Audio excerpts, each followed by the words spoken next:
This podcast is part of the Pod Syndicate family. For more criminally compelling shows, articles, and conversations, head to wearepodsyndicate.com.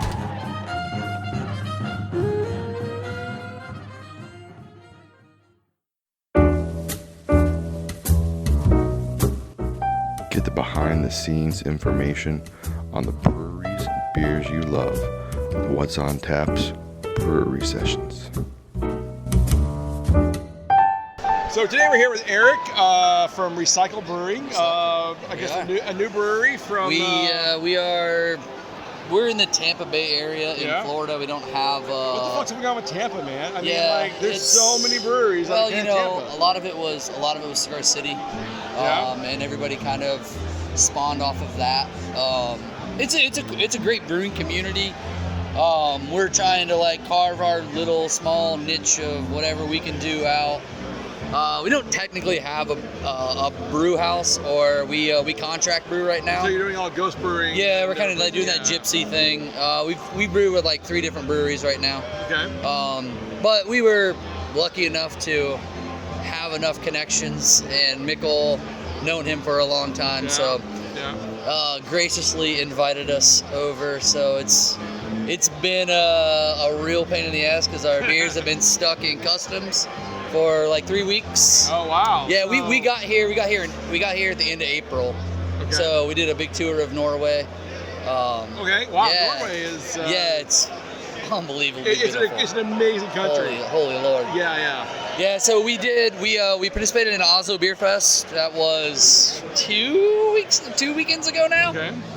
We were supposed to do tap takeovers, but obviously the beer was stuck, so we didn't get to do any of that. But we toured around with Brewski and Friends and Company. Yeah. I think I saw a lot of your photos on the Brewski. Yeah.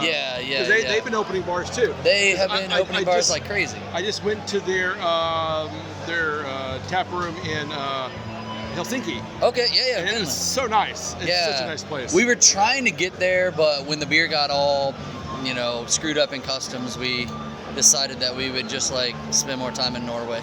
Yeah, I mean Norway's an amazing country. Which is terrible. Yeah, Absolutely terrible. If you got to be stuck somewhere, Norway is not a bad way to go. Exactly. Yeah, actually, I think we've had you on the podcast, but it's been 4 years ago, and you were with Cycle at the time. I was. Yeah. I worked for Cycle from basically the beginning of, everything. So Cycle was another brewery that was a spinoff from Cigar City. Yeah. I've known their owner, head brewer. I've known him for a long time now. Pandemic hit.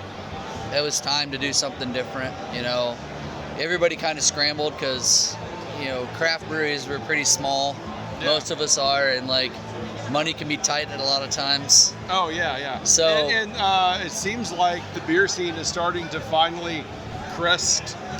Especially in the U.S. I've been reading a lot about how you're coming on. We're now in kind of the downward slope of the craft beer scene because, you're seeing a lot of the big players getting consolidated or gobbled up in different ways. Yeah. So how do you feel about what's happening in the U.S. with that? Well, it's definitely super interesting, and it's kind of a thing that we're doing right now is the gypsy brewing model works for us. And it is kind of that thing. It's how many more breweries can we have in the U.S.? I think there's 10,000 now. How many more can you have in the fucking Tampa area? Yeah, exactly. It's crazy there. So we're just kind of, honestly, my dream would be to just take over a turnkey brewery and just walk in and start making liquids and not have to go through all of the pains of, starting an actual brewery. We've also kicked around the idea of just opening a tasting room, starting a distribution company, and gypsy brewing, and then moving our beer that way, trying to stay out of distribution. There's quite a few successful models even here. 100%. Two Omnipolo. Yeah. That's how they started. Yeah. It's up until 2 years ago for Omnipolo and maybe 6 to 9 months ago for Omnipolo. Yeah. That's where they've been doing. So it's definitely it's a possible path. I think it's an interesting model to me. Obviously, we are good friends with Brewski. We've known Marcus for a long time, both me and my partner. So he's been really trying to help spearhead this with us and help us out as much as he can. Getting over here, we've had great response to the beers so far this first session. We were a bit concerned because, beer was stuck in customs forever, and it's like, I don't know how it's being stored. And I talked to one brewery.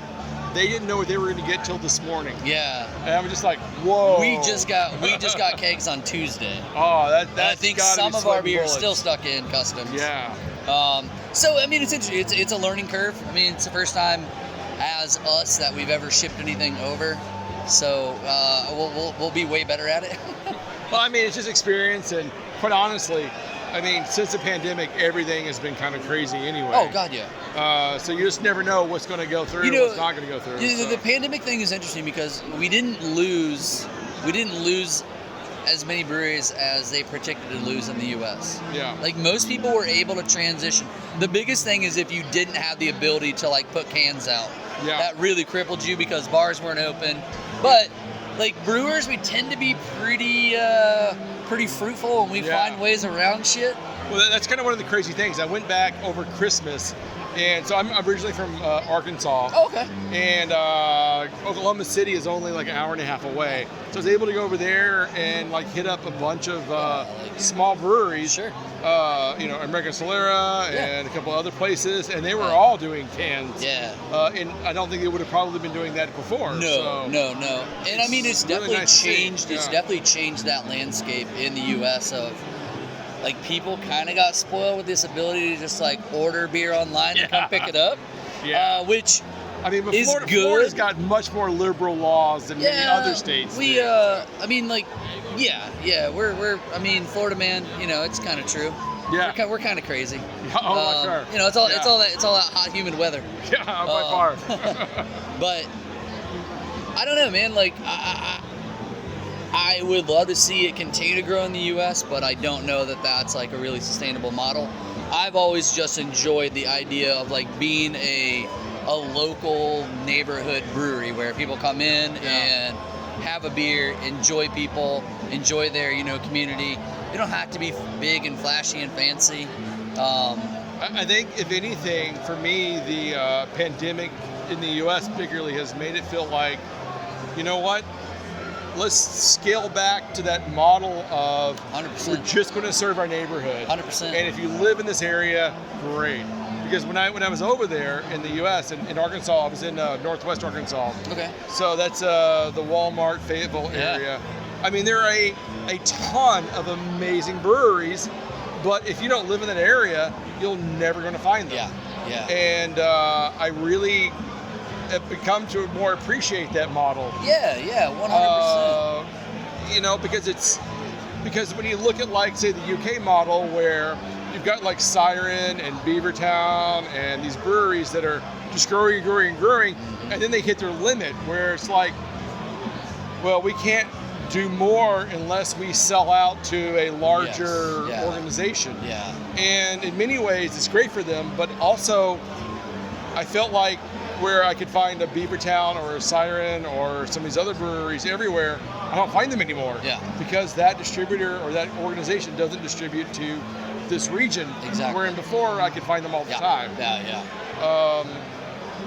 So it makes me want to go to Tampa as a beer destination just so I can try all of these things. Yeah, and I mean, and it's always interesting to me because like in beer, like not everybody's going to be the best brewer. Like, but beer is such a subjective thing that one brewery that somebody may not like, another person may just think they're the best brewery ever. Yeah.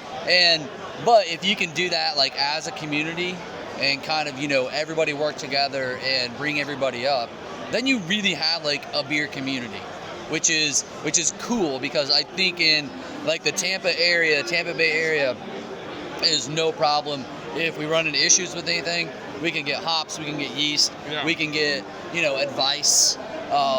So that really makes it feel like a community, which is nice. Yeah, and then having a major international airport doesn't. Yeah, that helps. That helps us out. And having some of the best beaches in the world also doesn't hurt us. But what does hurt you is that you're not readily available to natural resources. Yeah.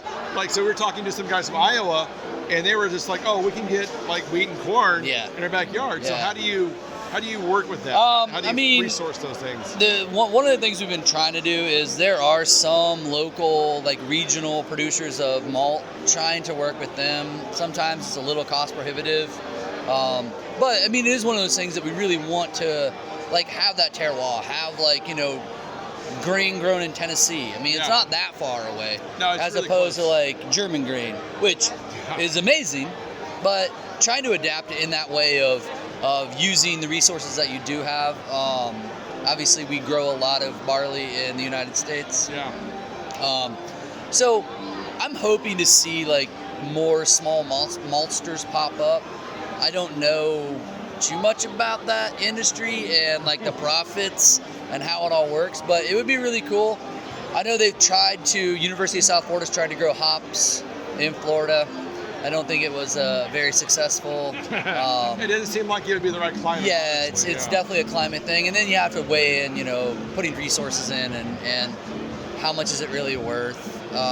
But yeah, the biggest thing is just trying to work with small businesses, and you know, small businesses supporting each other is such a good thing, because in the U.S. it's all corporations, and we're lucky that we live in an area where, you know, we really do try to you know, keep everybody alive. You know, a lot of mom and pop shops.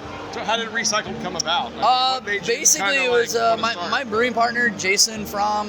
He's an old Cigar City guy, of course. Yeah. Also worked at Tempe Brewing Company.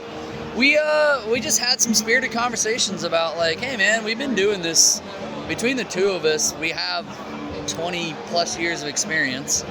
And it was just one of those things like, why don't we give a shot? Like, let's see what we can do. So we've had a lot of people along the way that have helped us out.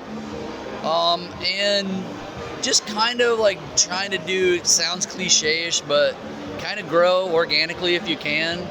Like, we're not trying to be the biggest brewery. Yeah. We're not trying to take over the world. Yeah. I mean, just carve out your little niche that you can be proud of.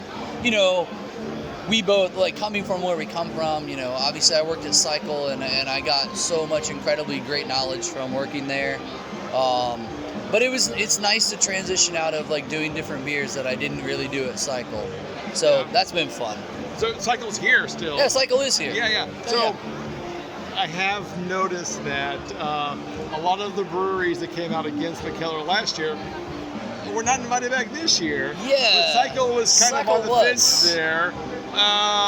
They came out neither for nor against, so they're back.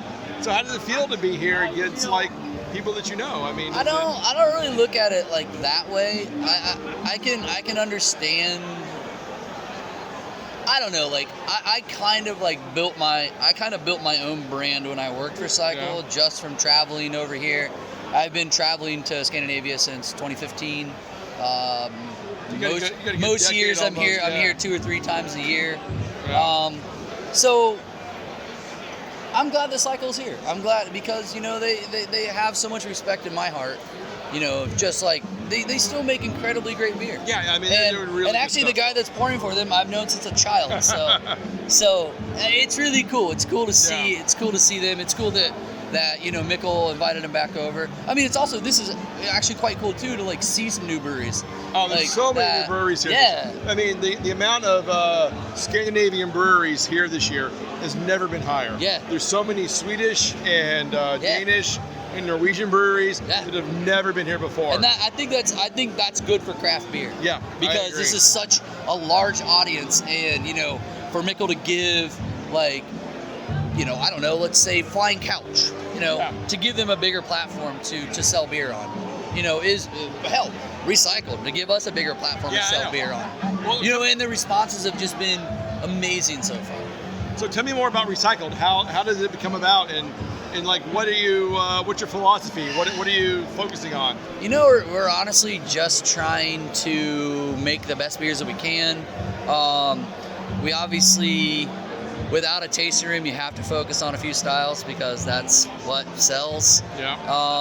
I think the biggest thing for me is I don't want to be Cycle. We're not trying to be Cycle, you know. Yeah, it's like we're not all about stouts. Yeah, like we're not all about stouts. Yeah. Would we like to do stouts? Of course, I'd love to do stouts. I mean, I worked with stouts for so long.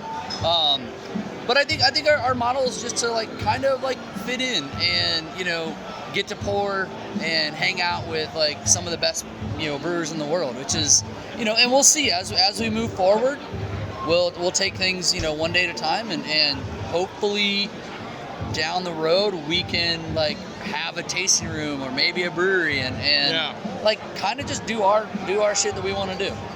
Yeah, definitely. I mean, I don't remember what I had. It was I think amazing. it's Cosmic Garden.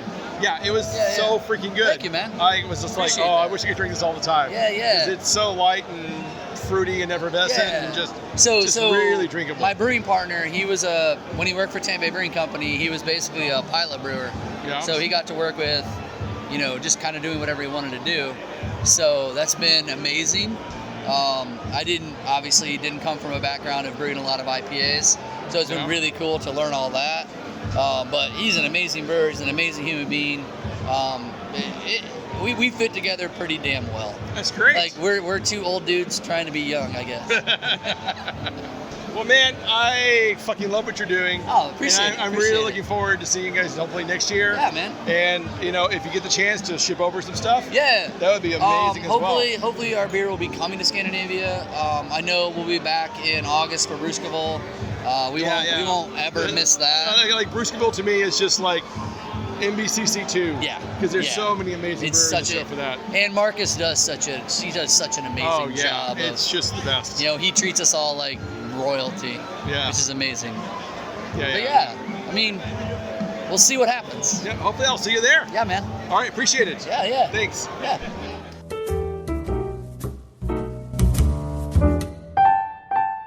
All right, so we are here at Halfway Crooks, and we are talking to Joran and Sean. All right, and tell me about Halfway Crooks. So yeah, we're a brewery in Atlanta. We're about almost 3 years old, and we started the brewery wanting to make like very drinkable beers. That was like the goal. Yeah. And 3 years in, we've become like pretty known for lagers. For lagers. Yeah. All right. Yeah. And so when I think of Atlanta, I think of two things. Tyler Perry films and Marvel movies. So, like, what's happening in the beer scene in Atlanta? It's pretty. So wait. First of all, will you produce a line of beers that are parodies of Tyler Perry movies? So, Diary of a Mad Black Beer, which is obviously a black IPA. Yeah. We don't really. Yeah, I don't know about that, but we love the culture of Atlanta and we love Tyler Perry. But we're mostly what's going on right now is the beer scene's kind of blossoming finally. They had a lot of restrictive laws for a long time. Yeah. And that's kind of what spurred us being able to build our brewery. And so we're starting to see like a really diverse and beautiful craft beer scene in Atlanta that we're really proud of. So I'm not really familiar with the beer laws in Georgia, but they seem to be a little more prohibitive than, say, South Carolina, North Carolina, Tennessee. I myself am from Arkansas, so I'm really familiar with like the South in general. But Atlanta seems to be kind of an emerging beer market compared to like the states that are surrounding it. Yeah, so we still have the 3-tier system. There's no self-distro, and you're locked to your distributor for life. So it's pretty prohibitive in regards to any kind of freedom that you might have to get your beer directly to the consumer. And just recently, we are able to basically serve our beer directly to the consumer, probably like 4 years ago. So that kind of helped spur these new like taproom only models, and we were kind of part of that kind of first wave. How long have you guys been around? About 2.5 to 3 years. We opened in July of 2019.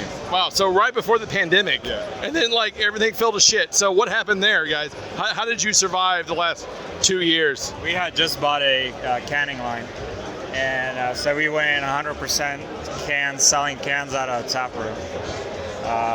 But yeah, we got through it thanks to support of the neighborhood, basically. So now that the pandemic is quote unquote over, like how do you see yourself growing from here, and like what's the next step? We're gonna open up a beer garden pretty soon, so we're working on that. but yeah, just we don't want to grow too fast, too big. Just like sell our beer locally, and then do the festivals like this. That's like how we see it. Yeah. I mean, this is kind of a big first step here. You go from kind of like 2 years ago you're nowhere, and now you're on the international beer scene. I mean, how does that feel? Yeah, good, I guess. Yeah. I mean, Joran's from Belgium, so he's been in the international beer scene for a while. We actually just went to Brussels and did a beer with Verzet there, which is a brewery he helped start. Yeah, I mean, Brussels is an amazing beer culture there. Yeah. And I mean, Copenhagen has got an amazing beer culture, but I mean, so what is actually the beer scene like in Atlanta? Yeah, it's. I think it's fairly young. There used to be a lot of imports, like from all over the world. People were drinking that a lot, but lately, last couple of years, a lot of new young breweries have started up that are doing some really good stuff. So it's. I would say it's fairly young. Yeah. I mean, comparative to like, say, Florida, which is just insane, and like South Carolina, you've got like some real legacy breweries there. And Atlanta's just starting to kind of wake up. On the international scene overall, it's been quite prominent, but like the beer scene is just kind of opening. Yeah, I mean, like Sean said, it's because of the laws changing that now we can do like smaller breweries. It's possible. You don't need the distribution model, which is a tough one. So are you doing mostly like local bottle and canning on premise, or do you have like a regional liquor like distribution, or what's your model there? So we sell everything in house, and then we do a little bit of kegs into our market, into bars that we like, that we know are going to take care of the beer. So we do that, and then all our cans and bottles are sold in house. All right. And so what did you bring to the festival today? I have no idea. we shipped these beers out 2 months ago, but today right now we're pouring a Belgian Pilsner, and we have a saison that was re-fermented with honey, basically. All right, and I think that's something right now is a saison with fermented with honey. It's so good. It's really, really good. Thanks. I gotta say, I really love the fact that breweries are getting away from like we call it pastry stouts and super hoppy IPAs, and really kind of like going back to really traditional beer styles. Yeah. And I mean, this is really, really an amazing beer. Cool. Thank you. Is that where your focus is? Is to kind of like grow a traditional beer style, or? Yeah. We want to make like drinkable beers that we like. Doesn't mean that we make IPAs as well, but it's just like we do them once in a while. Yeah. And we try to make them to where you can have more than one and just. Yeah. So it's not like a 10%; it's more like a 5 to 6%. Exactly. That's actually great. Well, guys, thank you so much for being on the show. Thank you. What do we need to know about you guys going forward? Like, where can we find you, or where? In Atlanta. In Atlanta? Yeah. All right, so we gotta go to Atlanta. Yeah. All right, we'll make it out there one day. Okay. All right, thank you so much. I'm going to bring the beer to Sweden, so... Oh, you should. No, I will. So, I'm trying. We have to talk about that. Yeah. So we're joined by Olly from Stockholm Brewing. Yeah. So to quite defer a little bit, according to Nbcc, Stockholm Brewing is just as far away as Atlanta is, because this is the first year that there's so many Swedish breweries serving here. It's true, yeah. But I mean, like, we've been coming here since, as a punter since 2013, and then as a brewery, something 15 or 16.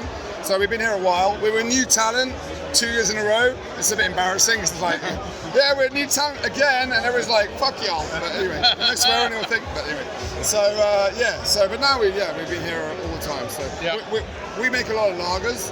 So the way I describe our brewery is the muscles is the lagers, brains is the pale ales, which I don't really want to make, but we have to kind of make it because it's what people want, and the heart is the wild beers. You know what, Ollie? I'm going to cut you off here, and we're going to do part 2 in just 1 second. Okay. All right, guys. Thank you very much for your time. Yeah. And have a good vacation. Have a good holiday.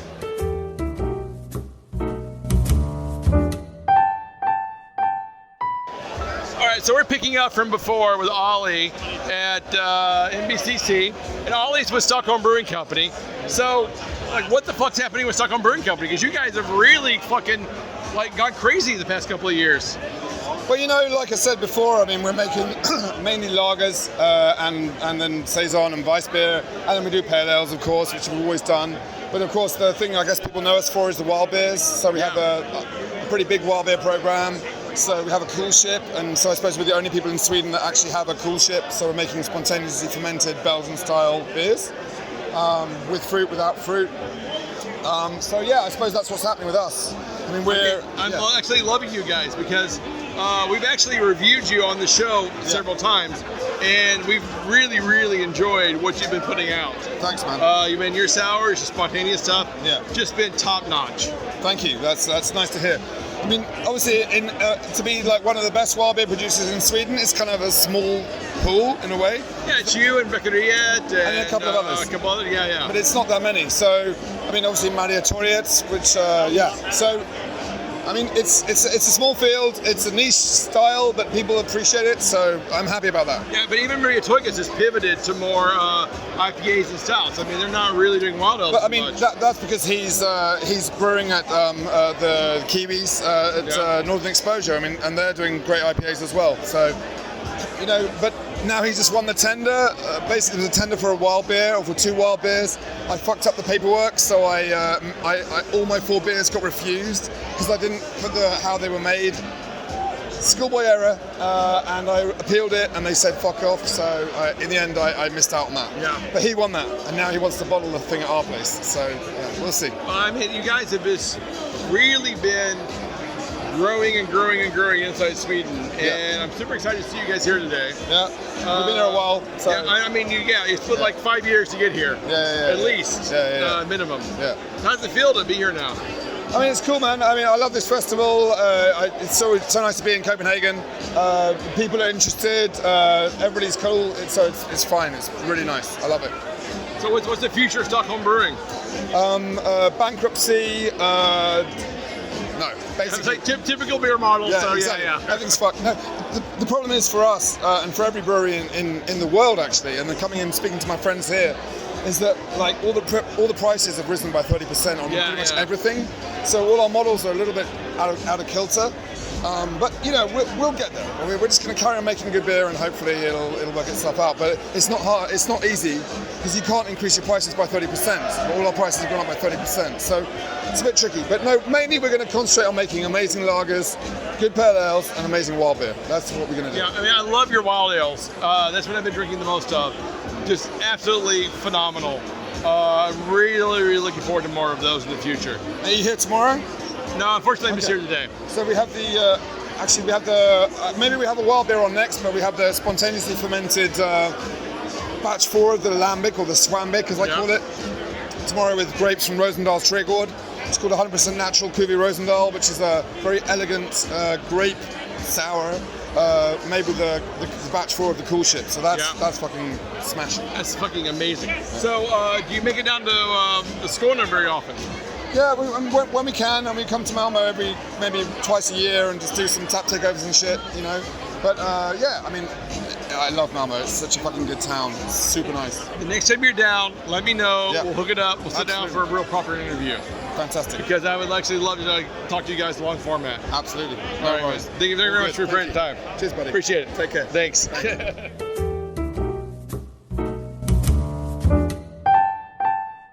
So Nbcc is over. It's all said and done. How'd you feel about it? I felt it was a really good festival, actually. Yeah, you got a ton of check-ins. How many did you end up? All the check-ins? Do you want to talk about it? Is that something? It's not a secret. So me and 3 other people had a mission to try everything. So we went at it commando style. You did. With a focus and a plan. We all got beers from different breweries. Mm-hmm. Everyone went to breweries with the exact amount of glasses you needed to get all of their beers, then tried everything, and then rinse repeat. So 682 beers we sampled over 4 sessions. So 4 sessions equals, there are 2 sessions a day, and each session is 4 hours apiece. Yes. That's an insane amount of beers. So in 16 hours, 600, yeah. Yep. That's, wow.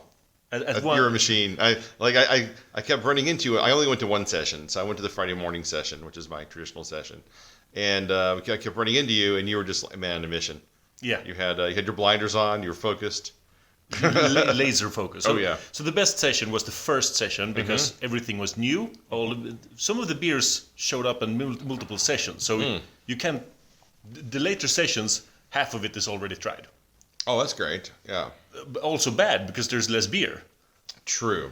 So the first session we did 198 ticks, tasted 198 beers in 240 minutes. Wow. That's almost a beer a minute. Yeah. But I mean, 4 people actively getting new glasses all the time. Yeah, no, you guys were running like crazy. Yeah. And there were special bottles they were releasing throughout the day as well from different breweries. Had some one-off bottles here or there, I know. I would say we managed to hit up half of all the secret bottles or bonus bottles. That's really good. Because that's difficult. Because, you just don't know. Sometimes in some cases like Fremont and Ology, they told you what time they're going to do it. Yes, but then they ran out in 4 or 5 minutes. If you weren't there when they were doing it, you definitely missed out. The best ones were Funky Fluid. They're Polish, right? Yeah. Yeah. And they had their time set on a little note.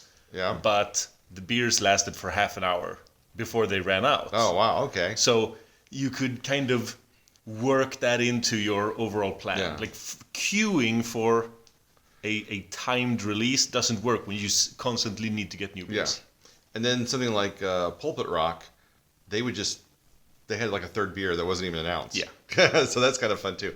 I think a couple of breweries I saw had that. They had a third or fourth beer that wasn't supposed to be part of the session that showed up on tap. Exactly. Instead of just floating the keg and walking off like a lot of places did. So overall, what did you think of the breweries that were there? There were some standards that I always love. Yeah. I am a huge fan of Three Sons and Moxa and Forager and also Fremont and stuff. New for me were Pulpit Rock, Lua. Yeah. And then there were a lot of brewers that were new to me, but they didn't sell me over really. Unfortunately, the fun brewery from the Faroe Islands, Oi Brewing, their beers weren't that great. I tried 2 of their lagers. One was the Italian, and I wasn't really crazy about that one. But their standard lager I thought was really good. Yeah. I quite enjoyed it, but I mean, Sure. But you're right. They're not going to stand out in a beer festival filled with sours and big stouts. They're going to be kind of overlooked. Exactly. I felt like there weren't enough IPAs at the festival. Well, that's interesting. You should bring that up. I bring it up with a purpose. Yeah, I was going to probably bring up the same purpose that so go ahead. What were you going to say?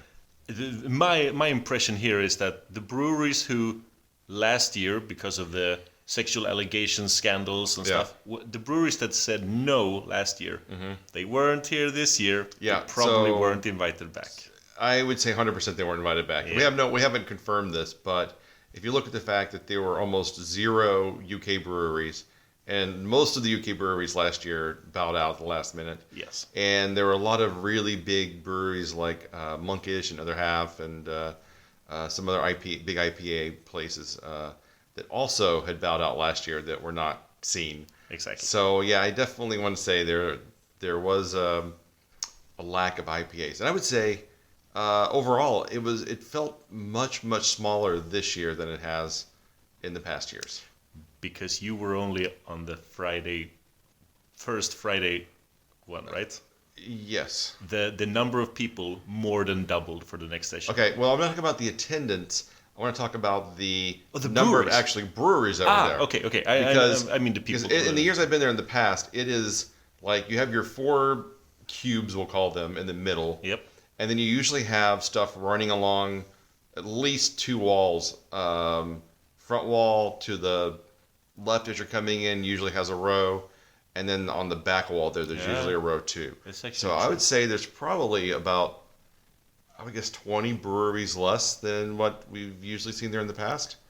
And sometimes they even had like another smaller 5th cube of breweries and stuff. So I know that like the last year before COVID hit, it was huge. I mean, there was really like just jam-packed full of breweries, and it was almost impossible to try everything. Yeah. And then I wasn't able to go last year, which was the first year after COVID. And how was, say, that year compared to this year? Like as far as, say, number of breweries that were there, and maybe even attendance. I felt like there were.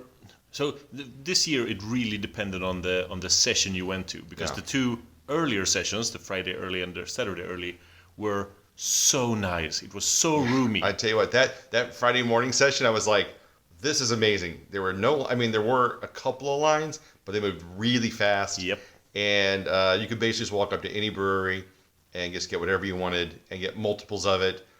It was really freaking sweet. Yeah, but both of the evening sessions were the same nightmare we've seen in the past, where it's just jam-packed with attendants and like guests, consumers. Yes, attendants. Yeah, and they're all milling about, standing right in front of all the brewers. So you have no idea what's a line, what isn't. You can't even get to some of the breweries.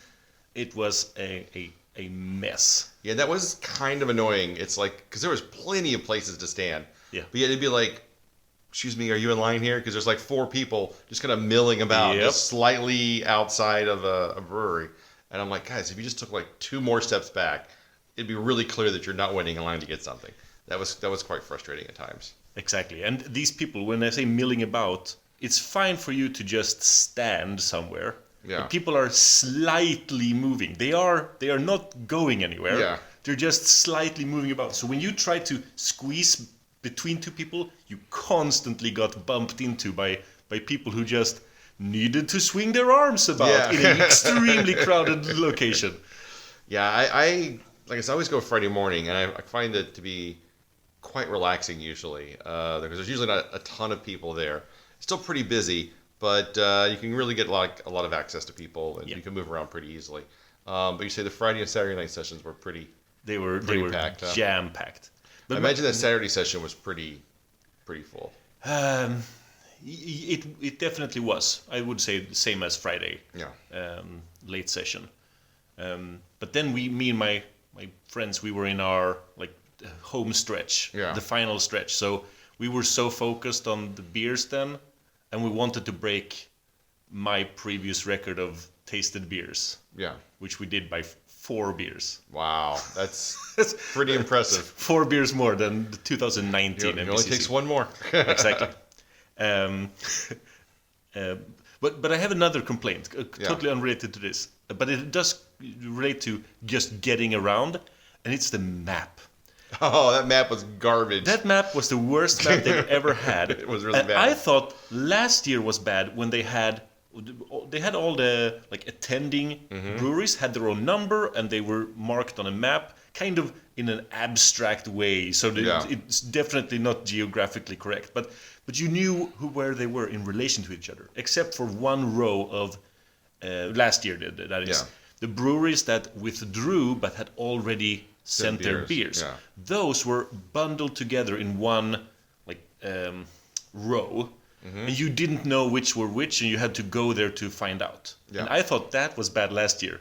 This year, they just said, okay, we have 4 general areas, and here's a list of all the breweries in those areas. Right. Go nuts trying to figure this out. Right. And they weren't in the same order as they were listed in, because that would be one thing.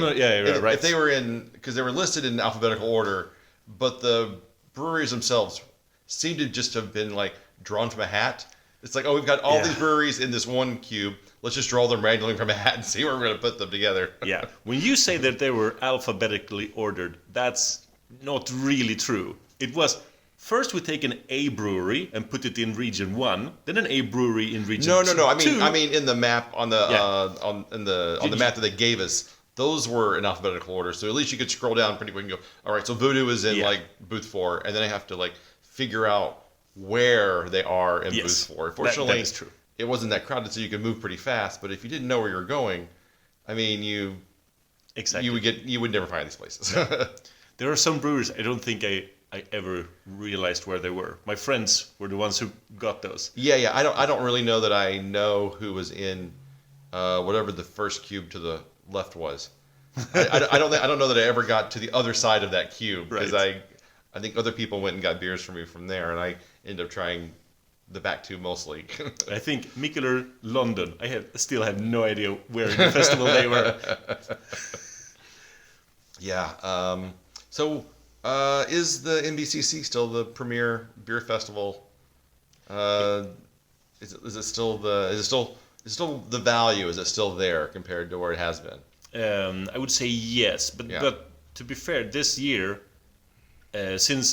last year, anyone who had held on to their original tickets got a discount for this year's ticket. Okay. So I got a 25% discount. Oh, nice. On my ticket. So that value, yes, it was worth it. Yeah. For the beers and the breweries, definitely. And it is a well-organized festival. Yeah. I think it's very, very well done. And they have really gotten much, much better at what they're doing from, say, 5 years ago. 5 years ago, there were like 2 tiny water stations for the entire festival. Yeah. This year, there were like 3 plus 3 plus 3 plus 3 plus extras plus side ones. There were water stations everywhere if you knew where to look. So some things have definitely gotten better. But I do know that the tickets weren't sold out. Yeah. You could buy tickets up until like they were still promoting them up until like the day of the festival started. And like five years ago, you needed to stay up in the middle of the night to buy your tickets the minute they were released because they sold out. Well, that also kind of speaks to our beer festivals not as big as they used to be. Or is this like a rebuilding year since it's kind of coming off COVID? People may be still a little skittish to go out. There was a big scandal last year. Maybe that kind of scared a few people off. So I kind of feel like this year was like a rebuilding year for them. And I'm curious. I'd be very curious to see how other beer festivals fare this year. Exactly. Now that all restrictions are gone, for the time being, and more people are trying to get out and travel more. Yes, and my favorite festival to compare with is Brewskival. Yeah. In August. We'll see how that one goes. If that one might just be a banging success. No. I talked. A couple of brewers said they were looking forward to coming back and going to that. So it used to be like Nbcc Light, or like Nbcc's little brother or something. But I think this year it's gonna really make its own name for itself. I think so. I will say one of the things I thought was really nice to see for a change was that I think because of the lack of breweries from the U.S. and the U.K. and maybe say what would have been probably Ukrainian and Russian breweries had not problems erupted over there, they had to reach into their own backyard a little more. Yeah. So it was really great to see a lot of Swedish breweries there, a lot of really good Danish breweries that have kind of been overlooked or hidden, a couple of breweries that hadn't even opened yet that were going to be opening like in the next couple of months, or they were going to open their tap room in a couple of months. So it really felt like we were exposed to a lot more local stuff that we usually wouldn't get exposed to. That was a real nice trend, or hopefully it'll be a continuing trend. I agree. It was fun to see nerd brewing at Nbcc finally. Yeah, and Helia and I'm trying to think. Oh, and Brewski, and I mean all of them were. But Brewski have been on. They've been there. They've been there. Yeah, before. But it was still good to see, kind of like a lot of your local favorites showing up there. I've been thinking. I don't know if this was the first year that Attic Meadery got to attend. This was the first year that Attic showed up, and they're so good. Alex Ek, he's good. Super, like the nicest guy. Yeah, and he does really, really great stuff. Because he was at because we interviewed him back when we went to All In Festival, and then this was the first year he got to be here. So yeah. Oh, but he was at Wild L. So I think a lot of these places that were at Wild L Festival got invited to this as well. I'm not surprised. Yeah. So what was your favorite new discovery? New discovery, meaning new brewery? New brewery, yeah. I think it's a tie between Pulpit Rock and Lua. Yeah, I really like Lua, but Pulpit Rock really, I tried 3 of their beers and all 3 were solid. I mean, like really, and they were very, very, like their stout, hands down, best stout of the festival that I had in the first session anyway. 5 out of 5, absolute banger. And they had a sour, which I thought was really good. And then they brought out an IPA later. And the IPA was also excellent. So they, really showed a lot of diversity, a lot of range, and I'm looking forward to. And the interview we got with Bob was super nice. He's a really great guy.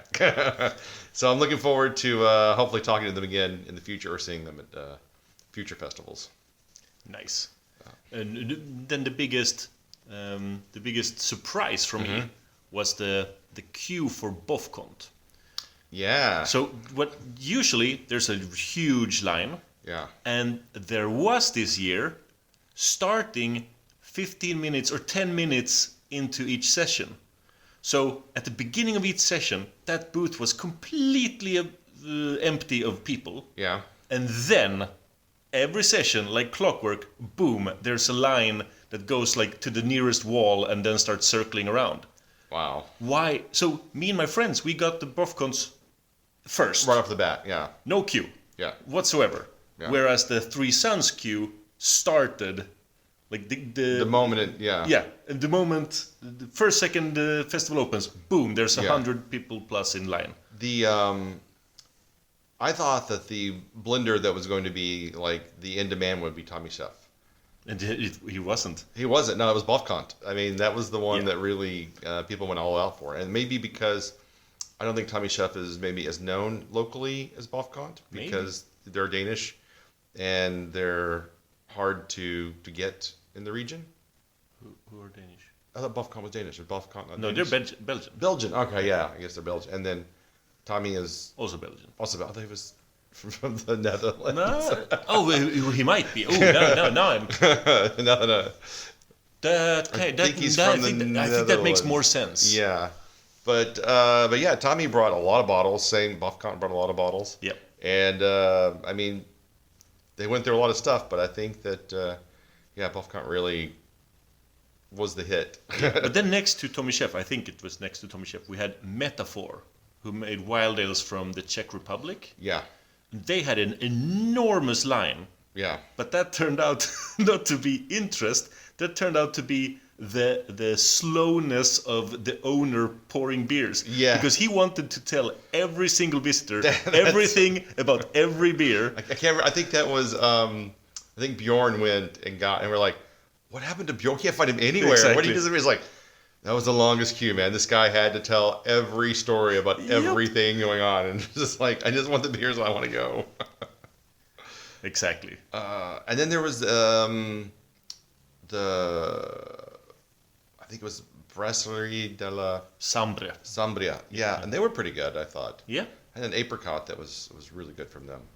But yeah, they were also a really nice first time try. Right. But they didn't have that long of a line. No. Yeah.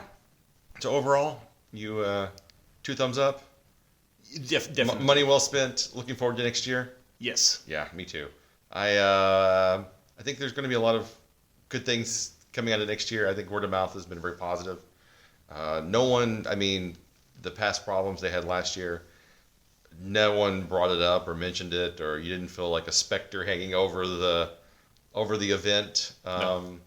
I thought it was a lot of fun. I thought it was handled really well, and I think Nbcc 2023 is going to be awesome. I really can't wait to see what they do next. I think so too. So one final note. Last year I bought the gold ticket and I regretted it. It was too expensive for what you got. Yeah. This year was a pink ticket. And I honestly don't feel like I missed out. So gold tickets get 20 minutes early attendance. And maybe that would have made a tiny bit of difference, but... Don't forget your bag. Oh, the gift. You get a gift bag. Was a little bit of. Yeah. But in the past, you got invited to a secret bottle share as well, didn't you? Yeah, it was some kind of boat ride. Yeah, it was a boat ride. I think, yeah.